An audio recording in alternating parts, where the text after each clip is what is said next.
ड्रामे की शुरुआत में हमें हमारी फीमेल लीड शियाओकी दिखाई जाती है, जो एक सजा स्कूल में रह रही थी। वह यहाँ पर बाथरूम साफ कर रही थी जब एक लड़की उस पर आकर पानी गिरा देती है और कहती है कि तुमसे एक भी काम ठीक से नहीं होता, और फिर उसे बुली करने लग जाती है, जिसकी वजह से शियाओकी जमीन पर गिर जाती है और उसका नकली हाथ गिर जाता है। ये हाथ उसने इस स्कूल में जुल्म सहने की वजह से खो दिया था। अब वह लड़की कहती है कि अगर तुम्हें लगता है कि क्षु परिवार तुम्हें यहाँ से बचाकर ले जाएगी तो तुम गलत हो। तुम 2 साल से यहाँ पर जल रही हो क्योंकि उन्हें तुम्हारी जैसी इम्पोस्टर की कोई जरूरत नहीं है। तभी एक गार्ड आकर शियाओकी को बताता है कि अपना सामान पैक करो, तुम्हें लेने आ गए हैं। ये सुनकर उसे एक पास्ट का सीन याद आता है जब उसके साथ मार रहे होते हैं और कह रहे होते हैं कि तुम पहले तो सिर्फ मिंगजू को तंग करती थी, मगर अब तो तुमने ग्रैंडमा को सीढ़ियों से ही धक्का दे दिया। मैं तुम्हें माफ नहीं करूंगा।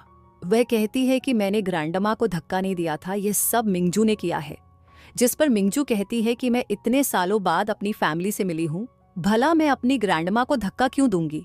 इसके बाद उसका भाई उसे पकड़ते हुए कहता है कि तुम 18 साल तक मिंगजू की जगह यहाँ रहती आई हो और अब तुम मिंगजू पर ही इसका इल्जाम लगा रही हो। जिसके बाद वह शियाओकी को सिक्योरिटी के हवाले कर देता है और कहता है कि इसे तमीज सिखाओ। और शियाओकी तो कहती रह जाती है कि डैड और भाई मुझ पर यकीन करे, मैंने कुछ नहीं किया। अब यहाँ प्रेजेंटिंग का सीन दिखाया जाता है। जब वह स्कूल से बाहर निकलती है तो देखती है कि उसका भाई उसे लेने आया हुआ होता है। अब जैसे ही वह उसके पास आता है तो वह खुद ही उससे दूर हो जाती है और कहती है कि मास्टर, आपको यहाँ पर आने की क्या जरूरत थी। जो सुनकर वह कहता है कि तुम मुझे ऐसे क्यों बुला रही हो। तो वह उसे याद दिलाती है कि किस तरह 2 साल पहले उसने शियाओकी को कहा था कि उसकी असल बहन मिंगजू है और शियाओकी तो बस एक नौकर है और कुछ नहीं।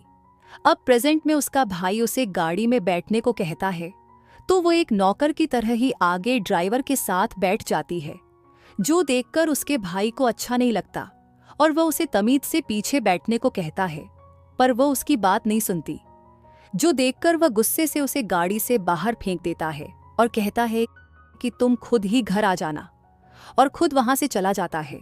जब वह घर पहुंचती है तो उसकी मॉम तो उसे देखकर बहुत खुश होती है, लेकिन बाकी सब तो उसे देखकर खुश नहीं थे और शियाओकी के एक्सप्रेशन देखकर कहते हैं कि लगता है कि तुम हमसे नाराज हो, लेकिन हमने तो तुम्हें वहां सिर्फ सुधरने के लिए भेजा था, और वह भी ग्रैंडमा को धक्का देने की वजह से। तभी उसे याद आता है कि कैसे ग्रैंडमा मिंगजू से कह रही होती हैं कि तुम मेरी ग्रैंड चाइल्ड नहीं हो, जो सुनकर वह उन्हें धक्का दे देती है। और स्कूल में शियाओकी को बुली भी उसी ने करवाया था। प्रेजेंट में उसकी मॉम कहती है कि तुम आराम कर लो, रात को तुम्हारे ग्रैंडपा की 70वीं बर्थडे सेलिब्रेशन है।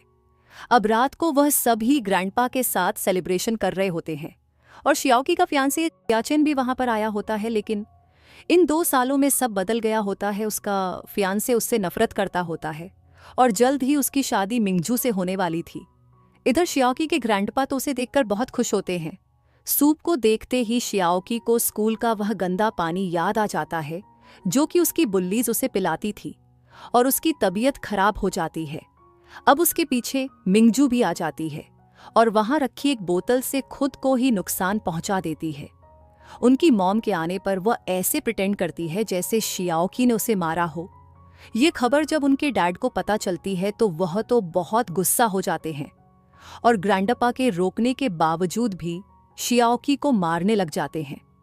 वह कहती रहती है कि मैंने कुछ नहीं किया, लेकिन कोई भी उसकी बात पर यकीन नहीं करता और उसके डैड कहते हैं कि तुम्हें मिंगजू से माफ़ी मांगनी होगी, मगर वह कहती है कि मैं पिछली बार की तरह इस बार किसी से भी माफ़ी नहीं मांगूंगी। मैंने पहले भी कुछ गलत नहीं किया था और मैंने अब भी कुछ गलत नहीं किया, तो मैं माफ़ी नहीं मांगूंगी। और क्या आप लोगों को पता भी है वहाँ मेरे साथ क्या सलूक होता था? वो लोग मुझे बेल्ट से मारते थे। ये कहते हुए वह अपना चोट का निशान दिखाती है। वह मुझे ज़बरदस्ती वॉशरूम का गंदा पानी पिलाते थे। वह लोग मेरा सिर दीवार में मारते थे और मुझसे मेरे कपड़े भी उतरवा लेते थे। यह सुनकर उसके ग्रैंडप्पा कहते हैं कि तुम लोग मुझसे 2 सालों से झूठ बोलते रहे हो कि शियाओकी अब्रॉड में पढ़ाई कर रही, जबकि उसके साथ इस किस्म का सलूक हो रहा था। जिस पर उसका भाई कहता है कि ग्रैंडपा इसकी बात मत सुने, यह झूठ बोल रही है। और उसके डैड उसे दोबारा से मारने लग जाते हैं। और इसी दौरान शियाओकी का नकली हाथ भी नीचे गिर जाता है, जिसे उसने अभी तक सबसे छुपा रखा था। ये देखकर सब हैरान हो जाते हैं कि शियाओकी का हाथ कट गया है। और उसके ग्रैंडपा कहते हैं कि माना कि शियाओकी का हमसे खूनी ताल्लुक नहीं है, पर तुम लोगों ने खुद ही उसे अडॉप्ट किया था, तो अब तुम लोग उसके साथ इतना बुरा सलूक कैसे कर सकते हो। जो सुनकर सभी शर्मिंदा हो जाते हैं और कहते हैं कि शियाओकी, तुम्हें हमें पहले ही बताना चाहिए था कि तुम मुश्किल में हो, ताकि हम तुम्हारी मदद कर सकें।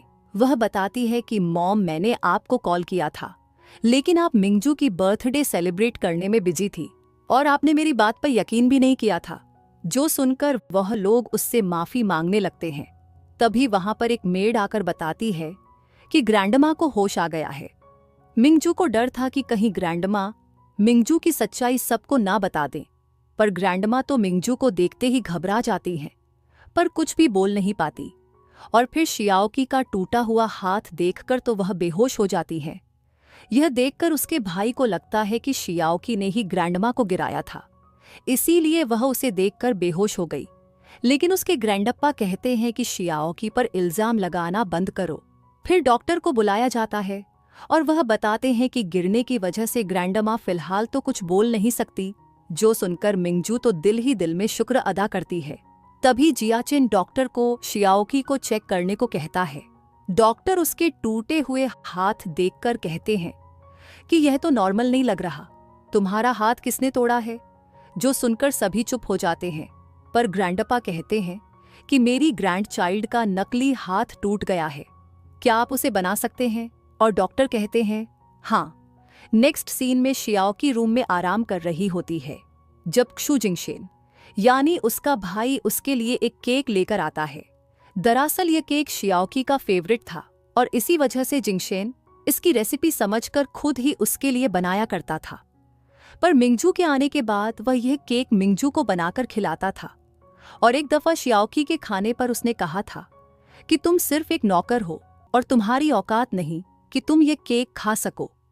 प्रेजेंट में यह केक देखकर शियाओकी कहती है कि आपको मेरे लिए ये केक नहीं बनाना चाहिए था, अब इतने साल गुजर गए हैं और अब मुझे ये पसंद नहीं है।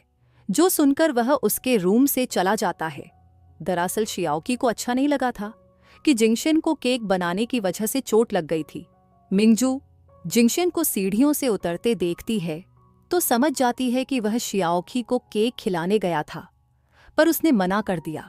यह देखकर मिंगजू तो जलूस हो गई थी। वह जिंगशेन के पास आकर कहती है कि क्या मिंगजू ने यह केक खाने से इनकार कर दिया।